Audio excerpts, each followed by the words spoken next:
વંદે ગુજરાત.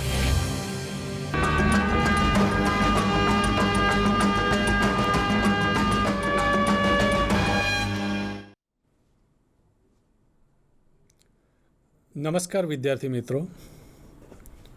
ગુજરાત માધ્યમિક અને ઉચ્ચતર માધ્યમિક શિક્ષણ બોર્ડ પ્રસ્તુત બાયસેક પ્રસારિત ધોરણ 12 અંગ્રેજી દ્વિતીય ભાષાના યુનિટ 7માં આપનું સ્વાગત છે. આપણે આગળ જોઈ ગયા ત્યાંથી આગળ પીપીટીમાં જોઈએ.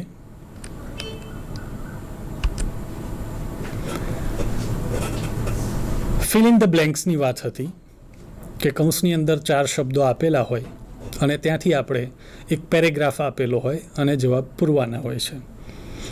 અહીં વર્ડ આપ્યો છે ડિઝાસ્ટર, મેજિક શો, સ્પેલ અને સ્ટોમી. When the magician took the paw in his hand and put the magical blank on it, the atmosphere became blank. All the people were terribly afraid of the coming blank. જવાબ પૂરતા પહેલાં ફકરાને 2 વખત વાંચી જવો, જેથી કરીને અમુક શબ્દોના અર્થ વાક્યમાં ઓટોમેટિક સેટ થઈ જશે. જોઈએ answer. When the magician took the paw in his hand and put the magical spell on it, the atmosphere became stormy. All the people were terribly afraid of the coming disaster. Fourth, શબ્દો છે in, brutally, punished and jargon. Paragraph છે Mr. Chopra had a servant.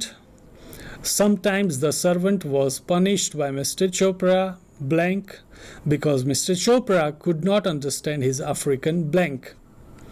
The servant had to work hard in Mr. Chopra's blank.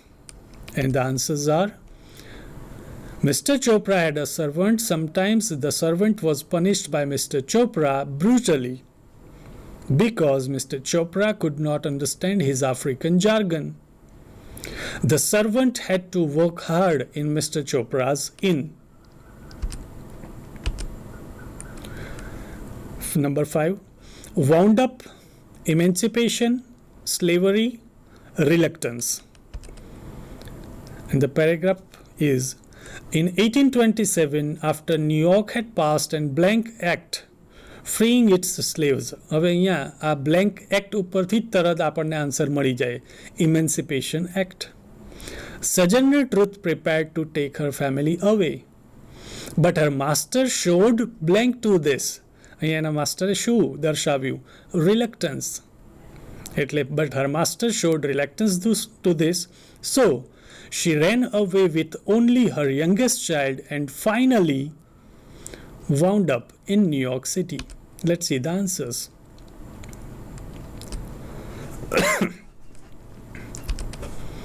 Okay. હવે writing પોર્શનમાં આપણે જઈએ છીએ. Section E, question number 60 for 8 marks. Write a paragraph sharing your views on women education and women empowerment. એના ઉપર આપણે એક paragraph, જેને આપણે નિબંધ લખવો એવું કહીએ છીએ. Section E, question number 60 and 8 marks. Why should there be a similar education for women and men? કેટલાક પ્રશ્નો આપેલા છે અહીંયા. How can education empower women? Do you favor reservation and special facilities for girl students?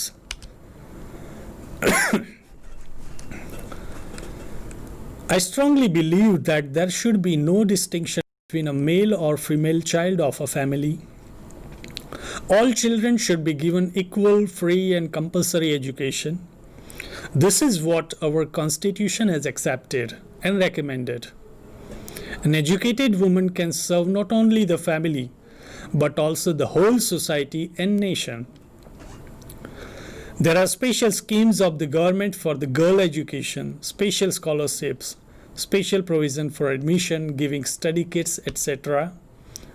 In the 21st century, there is 33% reservation for women in politics, and many other organizations and NGOs The women have performed well in the industries, manufacturing, and computer technology, and even in space research too. The women education and empowerment has benefited the country, family, and society also. Let us take a vow to work for it. No woman will be illiterate or dependent. Now, write a speech of 5 minutes on problems of working women. આપણી text બુકમાં જ writing ટાસ્કની અંદર આ છે. જોઈએ. The problems of working women, it must be accepted that the working women are playing challenging role. They have to be accountable to the boss, officers, loyal to husband, dutiful to family, respectable to society, etc. They must be physically and mentally strong at home and at the place of work. At first, they must satisfy the needs of family members at home, getting ready, preparing breakfast, lunch, etc. before leaving for job. Then they might have problems in using the public transport and reaching in time. Then they have different office work plus something extra to achieve the target, if there is any. Being a woman, there is danger of sexual harassment. She must be very alert and neat in her behavior. Otherwise, she will have to suffer a lot due to the doubtful nature of her husband. She will also have to manage stress at every corner in such a fast life. There are other duties also, which is care for children, husband, herself, and the senior citizen, if there is any in the family. The NGO like Seva is a great help for the working women. Seva is by Ilaben Bhatt. Okay, now first activity which is given in the textbook, that is search from internet which other short stories William Y. Mark Jacobs, W. Jacobs has written. Read the titles of the other creations of W. Jacobs in the class. એના માટે શોધ કરવાની છે. તો કેટલીક હું આપું છું તમને કે મોર કાર્ગોઝ in 1897, A Master of Craft in 1900, Light Freights that is in 1901, The Lady of the Barge 1902 which contains the monkey's paw. And still find out more. હવે આ એક્ટિવિટી છે તમારે કરવાની છે. હજુ બીજી સ્ટોરીઝ શોધી કાઢો. Okay. Activity 2. Search on the net for the world's best short stories and read one of the suggested short stories. વર્લ્ડની બેસ્ટ શોર્ટ સ્ટોરીઝ શોધો, ઇન્ટરનેટનો ઉપયોગ કરો. ધ હેપી પ્રિન્સ, હું મારી રીતે કેટલીક સ્ટોરીઝ કહું છું. The happy prince, Oscar wild, written by Oscar Wilde in 1888. Then Rip Van Winkle, written by Washington Irving in 1819. B-24, written by Sir Arthur Conan Doyle in 1899. And The Letter, written by ધૂમકેતુ. આપણા ગુજરાતી લેખકની એક વાર્તા છે. ગુજરાતી લેખક ધૂમકેતુ, જેમનું મૂળ નામ ગૌરીશંકર જોશી, એમને લખેલી ધ લેટર નામની વાર્તા ખૂબ જ સરસ વાર્તા છે. જો મોકો મળે તો આ વાર્તા વાંચજો. એકવાર વાંચ્યા પછી આ વાર્તા તમે ક્યારેય ભૂલી શકશો નહીં. છેલ્લે એક તમને પ્રોજેક્ટ આપું છું. Meet a working woman. કોઈ એક વર્કિંગ વુમન જે હોય એમને મળો. વર્કિંગ કે જો કોઈ ઓફિસમાં કામ કરતા હોય, કોઈ નોકરી કરતા હોય, કોઈ વ્યવસાય સાથે સંકળાયેલા હોય, બેંકની અંદર જોબ કરતા હોય, કોઈ ટીચિંગ લાઇનની અંદર હોય, આવા કોઈક વર્કિંગ વુમનને મળો. Talk to her about the problems she faces because she is a working woman. અને એને જઈને પૂછો કે એ વર્કિંગ વુમન છે એટલે એમને કેવા પ્રશ્નોનો સામનો કરવો પડે છે. એનલિસ્ટ હર પ્રોબ્લેમ્સ. એના પ્રશ્નોનું એક લિસ્ટ તો બનાવો, પછી ખબર પડશે કે આ પ્રશ્ન કેટલો અઘરો છે. હવે આગળ આપણે એ જ યુનિટ 7ના ફંક્શનની વાત કરીએ. રિપોર્ટિંગ નામનું ફંક્શન આપણા આ ચેપ્ટરની અંદર આવેલું છે. Let's see the introduction of function reporting. આ ફંક્શનનું ઇન્ટ્રોડક્શનની વાત કરીએ તો જ્યારે કોઈ બનાવ, ઘટના, વાત કે સમાચાર ને બીજી વ્યક્તિની સામે રજૂ કરવી હોય ત્યારે આ લેંગ્વેજ ફંક્શનનો ઉપયોગ થાય છે. ડાયરેક્ટ સ્પીચના વાક્યોને ઇનડાયરેક્ટ સ્પીચમાં રૂપાંતર કરતી વખતે જે પ્રકારની વાક્ય રચનાનો ઉપયોગ કરીએ છીએ તે વાક્ય રચના આ લેંગ્વેજ ફંક્શનમાં આવે છે. નીચે મુજબની લેંગ્વેજ આઇટમ્સ દ્વારા આ લેંગ્વેજ ફંક્શનનો ઉપયોગ થઈ શકે છે, જેમ કે told that, asked if, requested to, exclaimed to, wished that, proposed to, suggested to, etc. આવી બધી લેંગ્વેજ આઇટમ્સ દ્વારા આપણે આ લેંગ્વેજ ફંક્શન રિપોર્ટિંગ નામના લેંગ્વેજ ફંક્શનનો ઉપયોગ કરી શકીએ છીએ.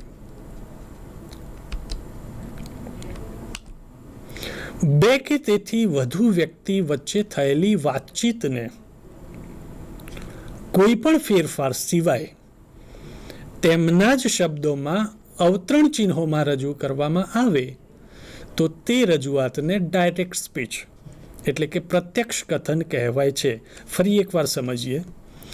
બે કે તેથી વધુ વ્યક્તિ વચ્ચે થયેલી વાતચીતને કોઈ પણ ફેરફાર સિવાય, આ યાદ રાખજો, કોઈ પણ ફેરફાર સિવાય તેમના જ શબ્દોમાં અવતરણ ચિહ્નોમાં રજૂ કરવામાં આવે તો તે રજૂઆતને ડાયરેક્ટ સ્પીચ કહે છે.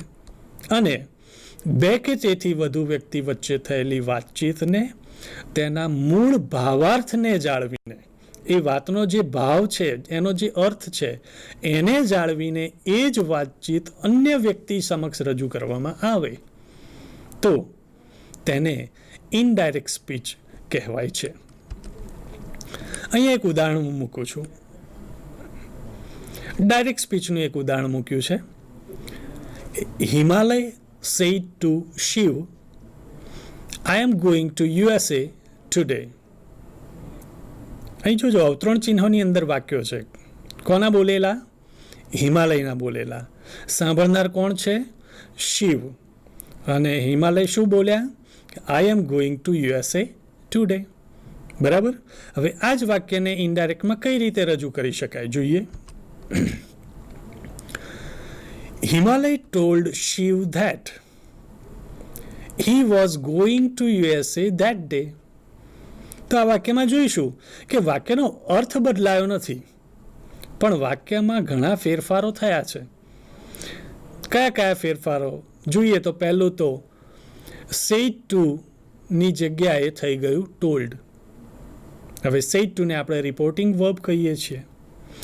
પછી અવતરણ ચિહ્નો નીકળી ગયા, એની જગ્યાએ આવી ગયું ધેટ, જેને આપણે સંયોજક કહીએ છીએ. આઈની જગ્યાએ થઈ ગયું હી, એને આપણે સર્વનામમાં ફેરફાર કહીએ છીએ. એમની જગ્યાએ થઈ ગયું છે વોઝ, અને છેલ્લે ટુડેની જગ્યાએ થઈ ગયું છે ધેટ ડે. અવતરણ ચિહ્નો નીકળી ગયા. ડાયરેક્ટ સ્પીચના વાક્યોને ઇનડાયરેક્ટ સ્પીચમાં ફેરવતી વખતે વિવિધ ફેરફાર કરવામાં આવે છે, જે નીચે ઉદાહરણ સાથે સમજાવવામાં આવ્યા છે. હવે આ માટે આપણે નીચેના 5 મુદ્દાઓને ધ્યાનમાં રાખવાના છે. પહેલો છે પોઈન્ટ, આરવીમાં ફેરફાર. આરવી એટલે આપણે આખું એને કહીશું રિપોર્ટિંગ વર્બમાં ફેરફાર. હવે અહીંયા 2 ખાના પાડેલા છે. એક તો છે ટાઈપ ઓફ સેન્ટેન્સ અને બીજું સેડ ટુ ને બદલે આ ફેરફાર કરવો. બરાબર. તો ટાઈપ ઓફ સેન્ટેન્સની અંદર જુઓ કેટલા પ્રકારના વાક્યો મેં લખ્યા છે. પહેલું છે એસર્ટિવ સેન્ટેન્સ, જેને ગુજરાતીમાં શું કહેવાય? બરાબર, વિધાન વાક્ય. બીજું છે ઇન્ટરોગેટિવ સેન્ટેન્સ, જેને શું કહેવાય? રાઈટ, પ્રશ્નાર્થ વાક્ય. ત્રીજું છે ઇમ્પરેટિવ સેન્ટેન્સ, જેને શું કહીશું? રાઈટ, આજ્ઞાર્થ વાક્ય. ચોથું છે એક્સક્લેમેટરી સેન્ટેન્સ, જેને શું કહેવાય? ઉદ્ગાર વાક્ય. રાઈટ. અને પાંચમું છે ઓપ્ટેટિવ સેન્ટેન્સ, જેને કહેવાય છે શુભેચ્છાદર્શક વાક્ય. આ 5 થયા વાક્યના પ્રકાર. આપણું આ રિપોર્ટિંગ નામનું જે ફંક્શન છે એ પરીક્ષામાં અગત્યનું છે. વાક્યના પ્રકાર પ્રમાણે ફેરફાર કરવાના થશે. એટલે હવે બીજા ખાનામાં જોઈએ. સેડ ટુને બદલે આ ફેરફાર કરવો. તો જો વાક્ય એસર્ટિવ હોય એટલે કે વિધાન વાક્ય હોય તો સેડ ટુની જગ્યાએ શું કરવું? ટોલ્ડ. સમજાઈ ગયું? ફરીથી, જો વાક્ય વિધાન, આ વાક્ય વિધાન છે કેવી રીતે ખબર પડશે? તો અવતરણ ચિહ્નોની અંદર જે વાક્ય આપેલું હોય એ વાક્ય આપણે જોવું. એમાં વિધાન વાક્ય છે એટલે આગળ રિપોર્ટિંગ વર્બ સેડ ટુ જે આપ્યું છે એ સેડ ટુની જગ્યાએ કરવું પડશે ટોલ્ડ. બીજો પ્રકાર છે ઇન્ટરોગેટિવ સેન્ટેન્સ, પ્રશ્નાર્થ વાક્ય. એમાં સેડ ટુને બદલે શું ફેરફાર કરવાનો થશે? આસ્ક્ડ અથવા તો ઇન્ક્વાયર્ડ મૂકવું પડશે. ત્રીજો વાક્યનો પ્રકાર છે ઇમ્પરેટિવ સેન્ટેન્સ, આજ્ઞાર્થ વાક્ય. જેમાં સેડ ટુને બદલે told, asked, requested, ordered etcetera મૂકી શકાય. પણ આજ્ઞાર્થ વાક્ય ઓળખાશે કેવી રીતે? તો અવતરણ ચિહ્નોની અંદર જે વાક્ય આપેલું હશે એ ક્રિયાપદથી જ શરૂ થયું હશે. ચોથું છે એક્સક્લેમેટરી સેન્ટેન્સ, ઉદ્ગાર વાક્ય. જેમાં સેડ ટુને બદલે એક્સક્લેમ્ડ ટુ મૂકવું. અને પાંચમું છે ઓપ્ટેટિવ સેન્ટેન્સ, શુભેચ્છાદર્શક વાક્ય. જેમાં વિશ્ડ કે પ્રેઇડ મૂકવું. આવી રીતે વાક્યનો જે પ્રકાર હોય એ પ્રકારે સેડ ટુને બદલે અલગ અલગ શબ્દો મૂકવાના થાય છે. એટલે જો વિધાન વાક્ય, હવે આ 5 વાક્યમાંથી 2 પ્રકાર એવા છે કે જે આપણને સ્પષ્ટ ખબર પડી જાય. જો પ્રશ્નાર્થ વાક્ય હોય તો વાક્યના અંતે પ્રશ્નાર્થ ચિહ્ન હોય છે. ઉદ્ગાર વાક્ય હશે તો ઉદ્ગાર ચિહ્ન હશે. એટલે આ 2 પ્રકાર એવા છે જે આરામથી ઓળખાઈ જાય છે. આજ્ઞાર્થ વાક્યની શરૂઆત ક્રિયાપદથી થયેલી હોય છે. હવે આગળ જોઈએ બીજો ફેરફાર, સંયોજક મૂકવું. આમાં પણ 2 ખાના આપ્યા છે, જોઈ લો. ટાઈપ ઓફ સેન્ટેન્સ અને બીજું ખાનું છે અલ્પવિરામ અને અવતરણ ચિહ્ન દૂર કરી આ ફેરફાર કરવો. તો જ્યારે વાક્યની અંદર અલ્પવિરામ અને અવતરણ ચિહ્ન જે જગ્યાએ છે એ જગ્યાએ અહીંયા શબ્દોમાં ફેરફાર કરવાના થશે, મૂકવાના થશે. જો વાક્ય એસર્ટિવ સેન્ટેન્સ હોય કે વિધાન વાક્ય હોય તો અલ્પવિરામ અને અવતરણ ચિહ્ન દૂર કરી અને એની જગ્યાએ કયું સંયોજક મૂકીશું? સંયોજક ધેટ. બરાબર. એવી જ રીતે જો વાક્ય ઇન્ટ્રોગેટિવ હોય એટલે કે પ્રશ્નાર્થ વાક્ય હોય તો એવા વાક્યમાં અલ્પવિરામ અને અવતરણ ચિહ્ન દૂર કરી આપણે કયા શબ્દો મૂકીશું? ઇફ કે વેધર. પણ એમાં કૌંસમાં કંઈક લખ્યું છે, જુઓ. જો પ્રશ્ન WH HOW થી શરૂ થયો હોય તો ઇફ કે વેધર ન મૂકવું. સમજી લઈએ આ વસ્તુ કે જો ઇફ કે વેધર મૂકવું પ્રશ્નાર્થ વાક્યમાં, પણ ક્યારે નહીં મૂકવું? જો અવતરણ ચિહ્નની અંદરનો પ્રશ્ન WH કે HOW થી શરૂ થયો હોય તો સંયોજક તરીકે ઇફ કે વેધર મૂકવાની જરૂરત રહેતી નથી. ત્રીજો પ્રકાર ઇમ્પરેટિવ સેન્ટેન્સ, જેને આપણે આજ્ઞાર્થ વાક્ય કહીએ છીએ. તો આજ્ઞાર્થ વાક્યની અંદર સંયોજક તરીકે અલ્પવિરામ અને અવતરણ ચિહ્ન દૂર કરીને સંયોજક ટુ મૂકવાનું છે. નંબર 4 એક્સક્લેમેટરી સેન્ટેન્સ, જે ઉદ્ગાર વાક્ય છે. એમાં અલ્પવિરામ અને અવતરણ ચિહ્ન દૂર કરી અને સંયોજક તરીકે ધેટ મૂકવાનું છે. નંબર 5 ઓપ્ટેટિવ સેન્ટેન્સ, શુભેચ્છાદર્શક વાક્ય. એમાં સંયોજક તરીકે ધેટનો ઉપયોગ થાય છે. ત્રીજો મહત્વનો ફેરફાર છે સર્વનામમાં ફેરફાર. ઘણા બધા વિદ્યાર્થીઓ આમાં કન્ફ્યુઝન અનુભવતા હોય છે. ડાયરેક્ટ સ્પીચમાં ઇનડાયરેક્ટ સ્પીચમાં રૂપાંતર કરતી વખતે સૌથી વધુ મૂંઝવણ સર્વનામના ફેરફારમાં થાય છે. મિત્રો, બોલનાર અને સાંભળનાર કોણ છે તે બાબતે વાર્તાલાપ પરથી નક્કી કરીને બોલનાર તેમજ સાંભળનારને આધારે ડાયરેક્ટ સ્પીચમાં આપેલા પ્રોનાઉનમાં ફેરફાર કરવા નીચે તેની સમજણ આપેલી છે. જોઈએ. પહેલું કે આઈ, માય, મી ને બોલનાર પ્રમાણે બદલવા. આઈ, મી, માય, માઇન, માયસેલ્ફ આ બધા જે સર્વનામો છે એને કોના પ્રમાણે બદલવા? બોલનાર પ્રમાણે. દાખલા તરીકે બોલનાર જો છોકરો હોય તો હી, હિઝ, હિમ મૂકવું. શેને બદલે? આઈ, મી, માય, માઇનને બદલે. બોલનાર છોકરો હોય તો હી, હિમ, હિઝ મૂકવું. અને જો બોલનાર છોકરી હોય તો આઈ, મી, માય, માઇનને બદલે શું મૂકવું? શી, હર, હર.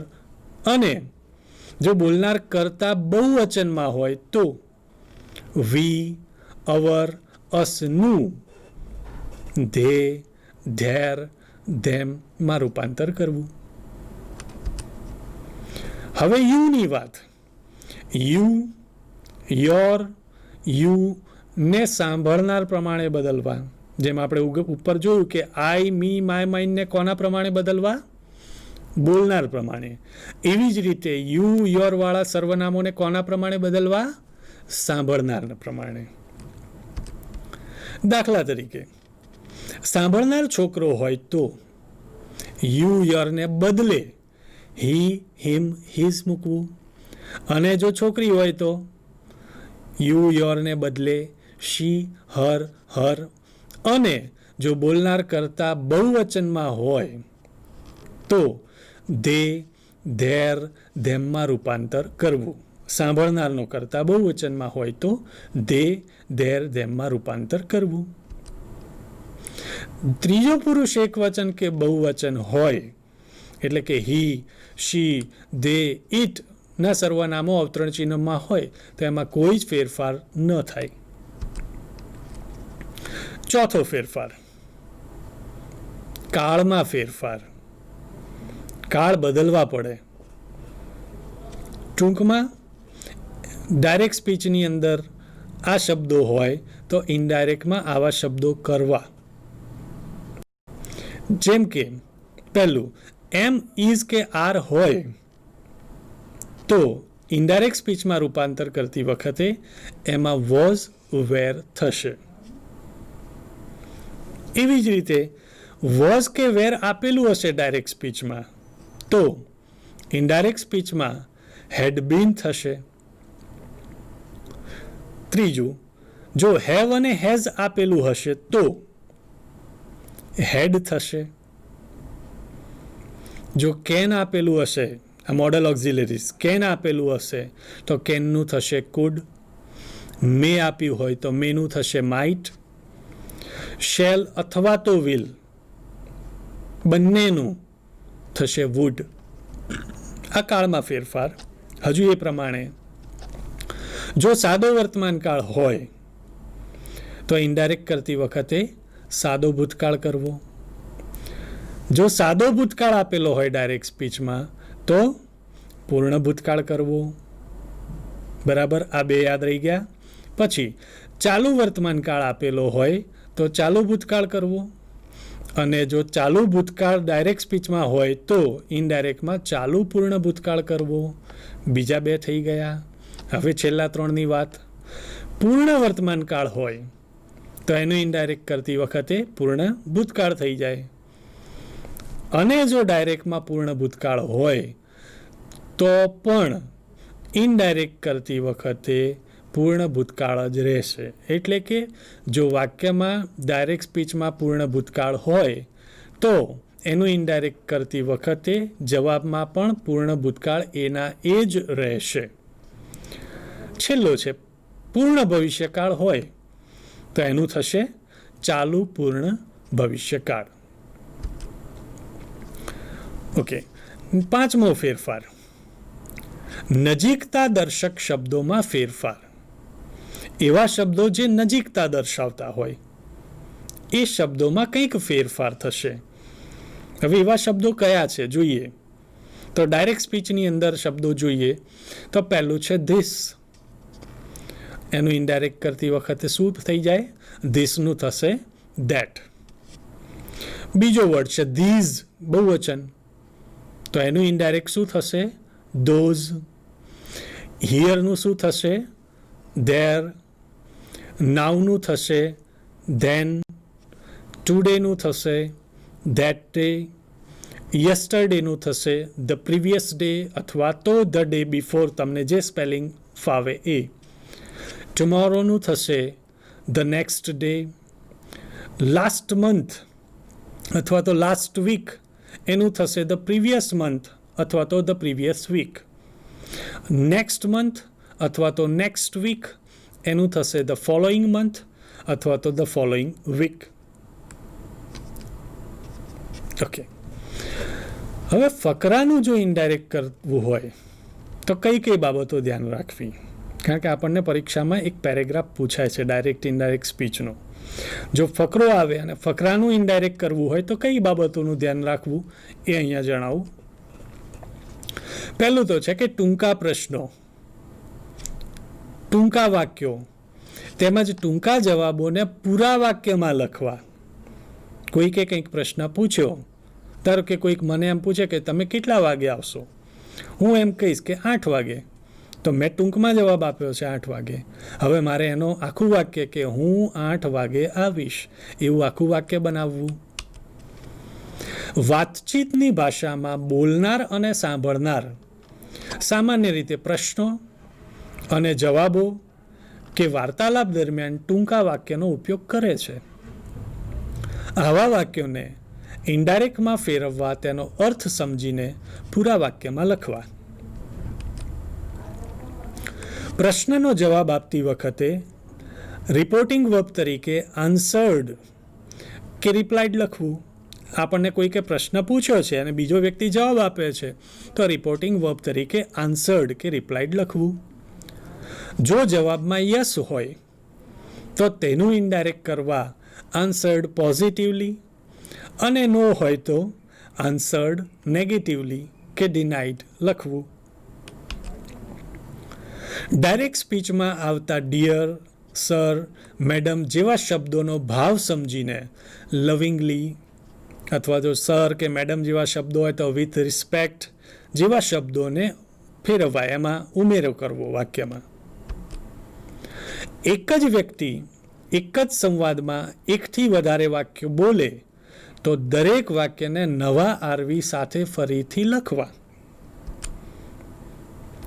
અને એક જ બોલનારના 2 વિધાન વાક્યોને જોડવા માટે એન્ડ એડેડ ધેટ અને 2 પ્રશ્નાર્થ વાક્યોને જોડવા માટે and asked and again asked વાપરી શકાય.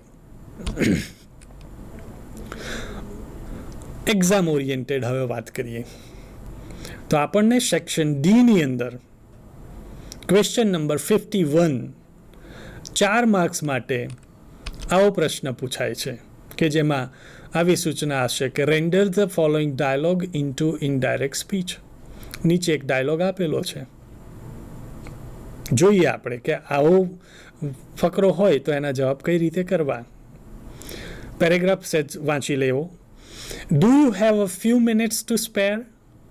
said Smita. Yes, said Nikita. Would you like to have some tea? It's ready. No thanks. I had it a few minutes ago. તો સૌથી પહેલાં આ ફકરામાંથી આપણે બોલનાર કોણ છે અને સાંભળનાર કોણ છે એ જાણી લેવા, અને કયું વાક્ય કયા પ્રકારનું છે એ જાણી લેવું. હવે એનો જવાબ જોઈએ.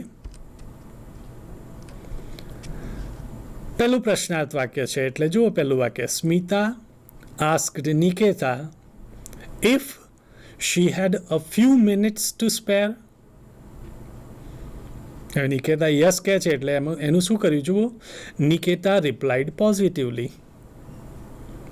પછીનું ત્રીજું વાક્ય, Smita asked Nikita if she would like to have some tea and added that. જો વાક્ય જોડે છે and added that it was ready. પ્રશ્નાર્થ વાક્યનું વિધાન વાક્યમાં રૂપાંતર કરવું જરૂરી છે. એટલા માટે ત્રીજું વાક્યનો જવાબ એવો થયો કે Smita asked Niketa if she would like to have some tea and added that, અને વાક્ય જોડ્યું and added that, પછી આગળનું વાક્ય it was ready.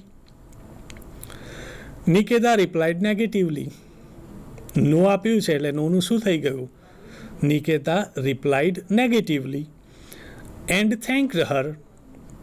પૂરું થઈ ગયું આ વાક્ય. હવે છેલ્લું વાક્ય બાકી રહ્યું.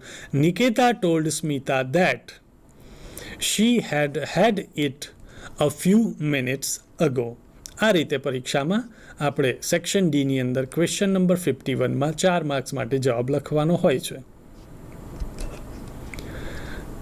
નાઉ do it yourself. Note અને પેન લઈને બેઠા હોય તો લખી કાઢજો. DIY, do it yourself. ઘણા બધા યુટ્યુબના વિડીયો જોતા હશો તો આ શબ્દ તમારા મગજમાં ફરતો હશે. DIY, do it your self. આગળ મેં જવાબ લખીને આપ્યો. નાઉ ઇટ ઇઝ યોર ટર્ન. હવે તમારો વારો છે. આ એક પેરેગ્રાફ આપેલો છે, એનો જવાબ તમારે લખવાનો છે. ફકરો છે, can I see the manager? I asked. Yes, replied the accountant without smiling. Are you the manager? I asked the man in his chamber. Yes, please come in and take your seat, he politely said. Thank you very much. મિત્રો, આનો જવાબ લખતા આવડશે ને? Try કરી જોજો. આવો બીજો પણ એક પેરેગ્રાફ આપું. Do it yourself too. Will you train me? Said Mary Kom. 11મા ધોરણમાં ભણી ગયેલા છો, યાદ કરો. No, said Narjit Singh. But why? I am very good at boxing. Look at your body. You are short and have fragile physical structure. આનો પણ જવાબ તમારે જાતે લખવાનો છે. ઓકે, હવે આપણે વાત કરી એક્ઝામ ઓરિએન્ટેડ એક્સરસાઇઝ. આપણું જે ફંક્શન રિપોર્ટિંગ છે, આપણે આગળ જોયું કે એ ફંક્શન રિપોર્ટિંગ આપણને ઇનડાયરેક્ટ સ્પીચમાં પૂછાય છે. હવે એ જ રિપોર્ટિંગ ફંક્શન આપણને section A question number 8 to 10 3 marks માટે પૂછાય છે, જેની સૂચના છે select the most appropriate language functions from the brackets and write them against the given sentences. અહીંયા શું આપેલું હશે? તો આપણને કેટલાક વાક્યો આપેલા હશે અને ઉપર કૌંસની અંદર કેટલાક અલગ અલગ ફંક્શનના નામ આપેલા હશે. આપણે કરવાનું છે શું? તો જે વાક્ય આપેલું હોય એ ઉપર કૌંસમાં આપેલા કયા ફંક્શનનું છે એ ઓળખી અને એ વાક્યની સામે લખવાનું છે આ વાક્ય આ ફંક્શનનું છે. અત્યારે આ ચેપ્ટરની અંદર આપણે રિપોર્ટિંગ નામના એક જ ફંક્શનની વાત કરી રહ્યા છીએ, જેથી મેં અહીંયા ઉદાહરણ માટે 3 વાક્યો રિપોર્ટિંગ ફંક્શનના જ મૂકેલા છે. જોઈએ. Number 1, The interviewer asked me how he had trapped that monkey. The interviewer asked me how he had trapped that monkey. પ્રશ્નાર્થ પ્રકારનું વાક્ય છે એટલે જો આસ્કડનો ઉપયોગ થયો છે. સંયોજક તરીકે ઇફ અને વેધર નથી, કારણ કે આવથી પ્રશ્ન પૂછાયેલો છે. Second sentence, Nikita inquired Hetal how her mother was. આ વાક્ય પણ પ્રશ્નાર્થ જ છે. ત્રીજું વાક્ય, Mr. Gohil congratulated Mrs. Gohil for award. અહીં બધા જ વાક્યો રિપોર્ટિંગ ફંક્શનના આપેલા છે. પરીક્ષામાં આપણે કૌંસમાં આપેલા ફંક્શનમાંથી અને તેની નીચે આપેલા વાક્યોમાંથી વાક્યને ઓળખવાનું છે. અહીંયા ધારો કે હું તમને આવી એક્સરસાઇઝ આપું તો બધામાં તો તમારો જવાબ સાચો જ પડવાનો છે. કેમ? કારણ કે અત્યારે આપણે ફક્ત એક જ ફંક્શન રિપોર્ટિંગની વાત કરી રહ્યા છીએ અને એ એક ફંક્શન રિપોર્ટિંગના 5 વાક્યો આપેલા હોય તો બધાનો જવાબ તો એક જ થવાનો છે. બરાબર? ઓકે.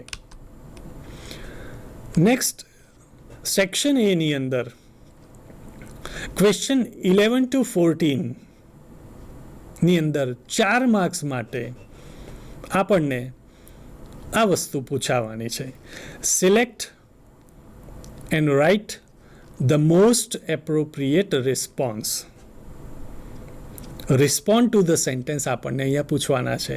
સેક્શન એની અંદર ક્વેશ્ચન નંબર 11 to 14 4 માર્ક્સ માટે. કેવી રીતે પૂછાશે જોઈએ. 2 વ્યક્તિઓ વચ્ચેની વાત હશે. Rakesh says, what did Moksha suggest? Sanjay શું જવાબ આપશે? બ્રેકેટમાં લખ્યું છે રિપોર્ટિંગ. મિત્રો આ વાત અહીંયા આપણે થોડુંક સમજી લઈએ. ફંક્શન આપણને 3 રીતે પૂછાય છે. નંબર 1 આઈડેન્ટિફાઈ કરવા માટે પૂછાય છે. નંબર 2 કમ્પ્લીટ ધ સેન્ટેન્સ માટે પૂછાય છે. અને number 3 respond to the sentence માટે પૂછાય છે. ફરીથી સાંભળીએ. ફંક્શન આપણને 3 રીતે પૂછાય છે. પહેલું, એને ઓળખવા માટે, આઈડેન્ટિફાઈ કરવા માટે. નંબર 2 કમ્પ્લીટ ધ સેન્ટેન્સ, એના માટે પૂછાય છે. And number 3 respond to the sentence. બરાબર? આ 3 રીતે ફંક્શન પૂછાય છે. આ છે રિસ્પોન્ડ ટુ ધ સેન્ટેન્સ. આ 2 વ્યક્તિ વચ્ચેની વાતચીત છે. આપણને નીચે 4 ઓપ્શન આપેલા હશે. જ્યારે આવું કહેવામાં આવે ને એટલે આપણને હાશ થાય, થોડુંક અઘરું લાગે, પણ આપણી મૌલિક બુદ્ધિ પ્રમાણે આપણે આનો જવાબ સાચો બનાવી શકીએ છીએ. પણ 4 ઓપ્શન નીચે આપેલા છે. આ 4 ઓપ્શનમાંથી સાચું ફંક્શન દર્શાવતું વાક્ય આપણે શોધી કાઢવાનું છે. હવે રિપોર્ટિંગનું ફંક્શન છે. નીચેના 4 વાક્યોમાં કોઈ એક વાક્ય એવું હશે કે જે રિપોર્ટિંગના તમામ નિયમોને અનુસરતું હશે, એટલે એ જવાબ આપણા માટે સાચો ઠરશે. અહીંયા 4 વાક્યો આપેલા છે. A, Moksha suggested that she would help them. B, Moksha suggested to help them. C, Moksha suggested if she would help them. D, Moksha suggested not to help anyone. તો આનો સાચો આન્સર જોઈએ. Answer A, Moksha suggested that she would help them. આગળ બીજું એક ઉદાહરણ જોઈએ. હવે અહીંયા નકુલ અને શિવમ વાત કરી રહ્યા છે. નકુલ એમ કહી રહ્યો છે, this is a nice workbook of English. Shivam શું રિસ્પોન્ડ કરશે અને કયા ફંક્શનનો ઉપયોગ કરીને? રિપોર્ટિંગ. મિત્રો અહીંયા એક વસ્તુ એ સમજીએ કે આ ફક્ત ક્વેશ્ચન આન્સર નથી, પ્રશ્ન પૂછો અને જવાબ આપો એવું નથી.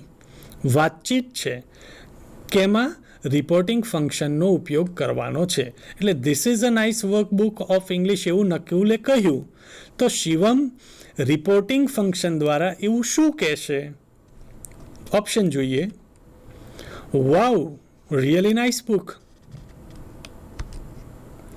If it was very useful for the students. Anjali said that it was really useful. How useful it is? And the right answer is C. અહીંયા અંજલિ લખ્યું છે, એની જગ્યાએ આપણે નકુલ ગણવું. Nakul said that it was really useful. આગળનું ઉદાહરણ જોઈએ.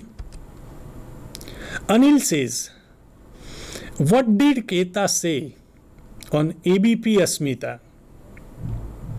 ધનંજય જવાબ આપશે. શું જવાબ આપશે રિપોર્ટિંગ ફંક્શનનો ઉપયોગ કરીને? Let's see 4 options. A. Keta reported that Modi wanted to win the election. B. Keta said, comma, double inverted comma, Modi win the election, double inverted comma, complete. C.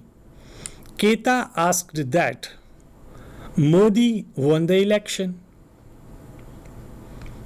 D. Keta requested that Modi won the election. શું થશે સાચો જવાબ? Answer A. કે Keta reported that Modi wanted to win the election. આગળ જોઈએ. હવે ટીચરે એવું શું કીધું હશે રિપોર્ટિંગમાં કે કૃપાલી એમ કહે છે કે what have I done sir? ટીચરે એવું શું કીધું હશે રિપોર્ટિંગમાં જેથી કરીને કૃપાલી એવો જવાબ આપે છે કે what have I done sir? જોઈએ options. The principal ordered to leave the class. B. The principal said with anger that to leave the class. C. The principal asked you that she was disturbing the class. Option D. The principal requests you leave the class. તો મિત્રો કયો જવાબ આની અંદર સાચો લાગે છે તમને? સહેજ વિચારો, હું તમને 5 સેકન્ડ આપું છું કે કયો જવાબ સાચો હોઈ શકે. કેવું શું પૂછ્યું હશે ટીચરે રિપોર્ટિંગ ફંક્શનમાં? And the right answer is A. The principal ordered to leave the class. જ્યારે આવું કીધું ને ત્યારે કૃપાલીએ સામે એવું કીધું હશે કે what have I done sir? બરાબર છે. આગળ બીજી એક વસ્તુ, એક્ઝામ ઓરિએન્ટેડ એક્સરસાઇઝની અંદર સેક્શન ડીમાં આપણને ક્વેશ્ચન નંબર 52 to 56 52 નંબરથી 56 નંબરના પ્રશ્નમાં સેક્શન ડીમાં 5 માર્ક માટે કમ્પ્લીટ ધ સેન્ટેન્સ પૂછાય છે. વળી પાછું યાદ કરાવું, હમણાં આગળ જ આપણે વાત કરી કે ફંક્શનનો ટોપિક આપણને 3 રીતે પૂછાય છે. Number 1, identify the function. આપેલું ફંક્શન હોય એને આપણે ઓળખવાનું છે. કૌંસની અંદર આપણને નામ આપેલા હશે ફંક્શનના અને નીચે વાક્યો આપેલા હશે. દરેક વાક્ય એ કૌંસમાંથી કયા ફંક્શનનું છે એ આપણે આઈડેન્ટિફાય કરવાનું છે. એને કહેવાય identify the function. Number 2, complete the sentence. અહીંયા તમે સામે સ્ક્રીન પર જોઈ શકો છો કે વાક્ય અડધું આપ્યું હોય અને અડધું ન આપ્યું હોય તો એવું વાક્ય પૂરું કરવું કયા ફંક્શનથી? તો કૌંસની અંદર આપણને જે ફંક્શન બતાવ્યું હોય એ ફંક્શનનો ઉપયોગ કરી અને વાક્ય પૂરું કરવું.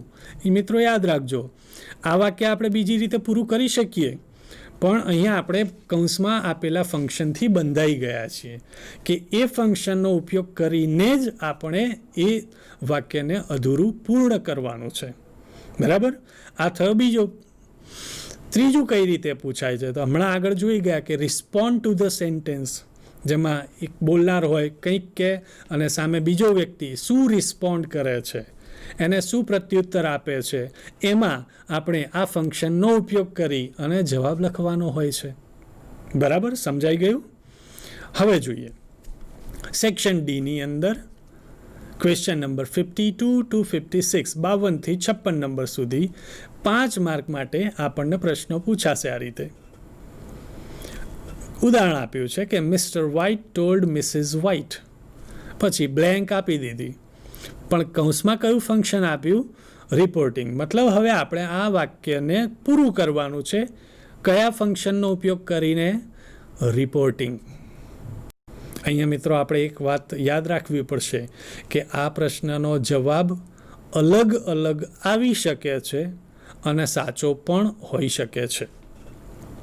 તો આ વાક્ય છે કે mister White told Mrs White અને બ્લેન્ક આપી દીધી છે. તો આન્સર શું હોઈ શકે? તો નીચે આપ્યો છે answer, that their son had not returned yet.